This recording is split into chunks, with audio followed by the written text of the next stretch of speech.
নমস্কার। আজকের আলোচনায় আমরা একটা বেশ ভারী কিন্তু জরুরি বিষয় নিয়ে কথা বলবো, ক্ষমা।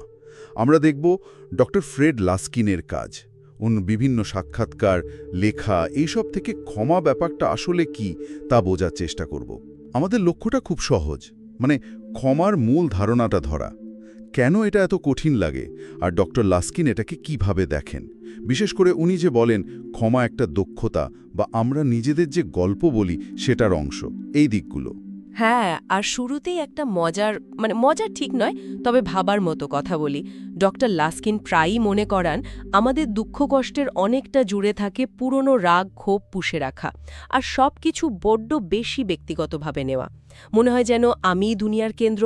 উনি মজা করে বলেনও, আর একটু শান্ত হন না, মনে রাখবেন একদিন তো মরেই যাবেন, এত উত্তেজিত হয়ে কী লাভ। বেশ ইন্টারেস্টিং পয়েন্ট। তাহলে ডক্টর লাস্কিনের চোখে ক্ষমা জিনিসটা ঠিক কি? এটা কি অন্যায়কে মেনে নেওয়া, বা ধরুন সম্পর্ক আবার জোড়া লাগাতেই হবে এমন কিছু? না, ঠিক তা নয়। ওর মূল বক্তব্যটা হলো ক্ষমা মানে কিন্তু অন্যায়কে ঠিক বলে মেনে নেওয়া নয়, বা যার সাথে সমস্যা তার সাথে সম্পর্ক রাখতেই হবে এমন কোনো মানে নেই। বরং ক্ষমা হলো বর্তমান মুহূর্তে নিজের ভেতরের শান্তিটা খুঁজে পাওয়া। ও আচ্ছা। ওই যে বিখ্যাত কথাটা আছে না, একটা ভালো অতীতের আশা ছেড়ে দেওয়াই হলো ক্ষমা। হ্যাঁ, শুনেছি। খুব গভীর কথা। আর এর পেছনে একটা গল্পও আছে। একজন মা যার মেয়েকে খুন করা হয়েছিল, উনি এই জায়গায় পৌঁছেছিলেন, অতীত তো বদলাতে পারবো না, কিন্তু বর্তমানের শান্তি কেন নষ্ট করব। বাহ, খুবই পাওয়ারফুল আইডিয়া।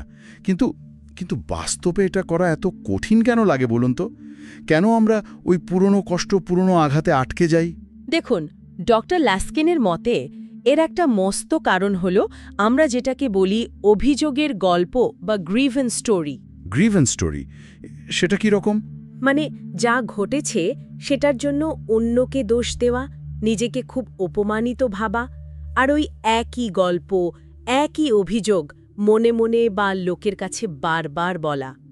এই গল্পটা, বুঝলেন, আমাদের একরকম শিকার বা ভিকটিম বানিয়ে দেয়, অতীতে আটকে রাখে। ঠিক। আরেকটা কারণ আছে, উনি বলেন অপ্রয়োগযোগ্য নিয়ম, আনএনফোর্সেবল রুলস। আমরা অন্যদের থেকে এমন কিছু আশা করি বা এমন নিয়ম মানতে বলি যা আসলে আমাদের হাতে নেই। যখন তারা সেটা মানে না, আমরা কষ্ট পাই, রেগে যাই, অথচ অন্যের আচরণ তো আমরা কন্ট্রোল করতে পারি না, তাই না? তাই তো। আচ্ছা, এই বিষয়গুলো নিয়ে তো ডক্টর লাস্কিনের নিজের জীবনেও অভিজ্ঞতা আছে, তাই না? ওর ব্যক্তিগত ঘটনাই কি ওকে এই গবেষণায় এনেছিল? হ্যাঁ, একদম। ওর খুব কাছের এক বন্ধু, যাকে বলে জিগরি দোস্ত, সে ওর সাথে সাংঘাতিক বিশ্বাসঘাতকতা করে। ওই ব্যক্তিগত আঘাত, ওই কষ্ট, ওই তিক্ততা, সেটাই ওকে ক্ষমা নিয়ে এত গভীরভাবে ভাবতে আর গবেষণা করতে বাধ্য করে। ওহ, উনি নিজে বলেছেন কিভাবে ওই শিকারী মানসিকতা, ভিকটিম মেন্টালিটি ওর মধ্যে গেড়ে বসেছিল, আর সেটা ওর আর ওর স্ত্রীর সম্পর্কেও প্রভাব ফেলছিল। এমনকি ওর স্ত্রী নাকি একবার বলেই ফেলেছিলেন, ফ্রেড, আমি তোমায় ভালোবাসি ঠিকই, কিন্তু ইদানিং তোমাকে একদম সহ্য করতে পারছি না। বলেন কি? তার নিজের অভিজ্ঞতা থেকেই উনি তত্ত্বগুলো দাঁড় করিয়েছেন। হ্যাঁ, অনেকটা তাই। এই ব্যক্তিগত দিকটা বিষয়টাকে আরও বেশি বাস্তব, আরও বেশি কাছের করে তোলে। তার এই যে রাগ, ক্ষোভ, তিক্ততা, এগুলো শুধু মনের ব্যাপার নয়, শরীরের ওপরেও এর প্রভাব আছে। অবশ্যই, খুব গভীর প্রভাব। স্ট্যানফোর্ড ফরগিভনেস প্রজেক্ট, যেটা ডক্টর লাস্কিন শুরু করেছিলেন, সেখানকার গবেষণায় এটা খুব পরিষ্কার। দেখা গেছে যারা ক্ষমা করতে শেখে, এটা প্র্যাকটিস করে, তাদের মধ্যে রাগ, ডিপ্রেশন, স্ট্রেস এগুলো কমে, আশা বাড়ে, সম্পর্ক ভালো হয়। আচ্ছা। আর উল্টো দিকে যদি ক্ষোভ পুষে রাখি, তখন আমাদের শরীরটা সবসময় যেন একটা টেনশনে থাকে। ওই যে ফাইট অর ফ্লাইট রেসপন্স বলে না? হ্যাঁ, অ্যাড্রেনালিন। ঠিক, অ্যাড্রেনালিন লেভেল বেড়ে থাকে, শরীর সবসময় একটা বিপদের জন্য তৈরি থাকে যেন।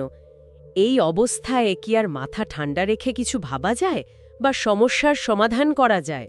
কঠিন, খুবই কঠিন। তাহলে এই অবস্থা থেকে বেরোনোর উপায় কি? ডক্টর লাস্কিন কি বলেন, কিভাবে ক্ষমা প্র্যাকটিস করা যায়? শুধু মেডিটেশন করলেই কি হবে? ডক্টর লাস্কিন মনে করেন মানে যদি আঘাতটা খুব গভীর হয় তাহলে শুধু ধ্যান বা মেডিটেশন হয়তো যথেষ্ট নয়। এর জন্য একটা বেশ সচেতন চেষ্টা দরকার। দুটো জিনিস খুব জরুরি। এক হলো নম্রতা, মানে এটা বোঝা যে আমি দুনিয়ার কেন্দ্রবিন্দু নই, সব কিছু আমাকে ঘিরে ঘুরছে না। নিজেকে একটু ছোট করে দেখা আর কি। হ্যাঁ, ঠিক।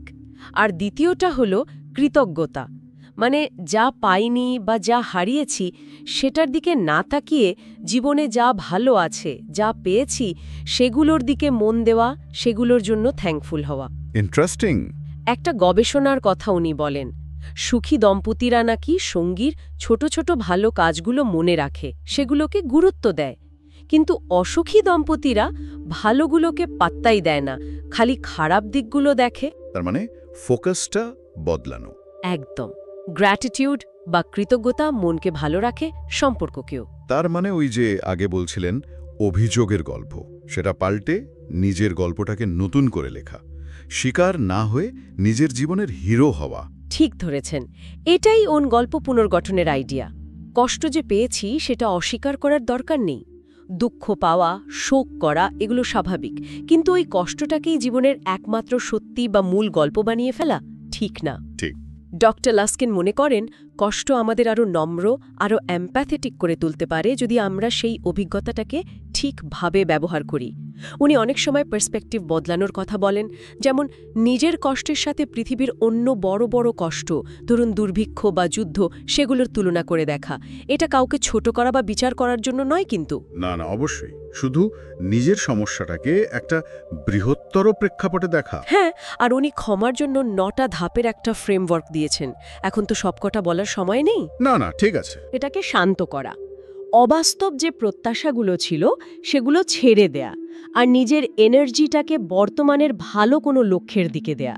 আর খুব জরুরি একটা ধাপ হলো কষ্টটা যে আসলেই হয়েছে সেটাকে স্পষ্টভাবে স্বীকার করা, এভয়েড না করা। তাহলে মানে পুরো আলোচনার সারমর্মটা যদি টানি, ক্ষমা আসলে একটা দক্ষতা যা অর্জন করা যায়। এটা অন্য কাউকে দয়া দেখানো নয়, বরং আমাদের নিজেদের শান্তির জন্য একটা চয়েস। আর এর জন্য দরকার আমাদের ভেতরের গল্পটা বদলানো, দৃষ্টিভঙ্গি বদলানো, কৃতজ্ঞতা বাড়ানো আর একটু নম্র হওয়া, তাই তো? একদম তাই। আর শেষ করার আগে একটা ছোট্ট প্রশ্ন রেখে যাই সবার ভাবার জন্য। ডক্টর লাস্কিন খুব জোর দিয়ে বলেন, নিরাময় বা হিলিংয়ের দায়িত্বটা কিন্তু পুরোপুরি আমাদের নিজেদের। যে আঘাত দিয়েছে সে ক্ষমা চাক বা না চাক, তার উপর আমাদের ভালো থাকাটা নির্ভর করেন না। ক্ষমা হলো আসলে আমাদের অনুভূতির ওপর কন্ট্রোলটা আবার ফিরিয়ে আনা। তাহলে ব্যাপারটা কেমন দাঁড়ায় যদি আমরা ক্ষমাকে অন্যকে মুক্তি দেওয়া হিসেবে না দেখে বরং এই পুরো প্রসেসটাকেই দেখি নিজেদেরকেই অতীতের জেলখানা থেকে মুক্ত করা হিসেবে? সাবস্ক্রাইব কর, ভুলিস না ভাই। তুই না থাকলে কারে আর শোনাই। কমেন্টে দে তোর মনের বাক্য, অন্তরের গল্প পাবে আরও চাক্ষা। আগামী গল্পে আবার দেখা হবে। অন্তর্বাণী চলবে যতদিন কথা রবে।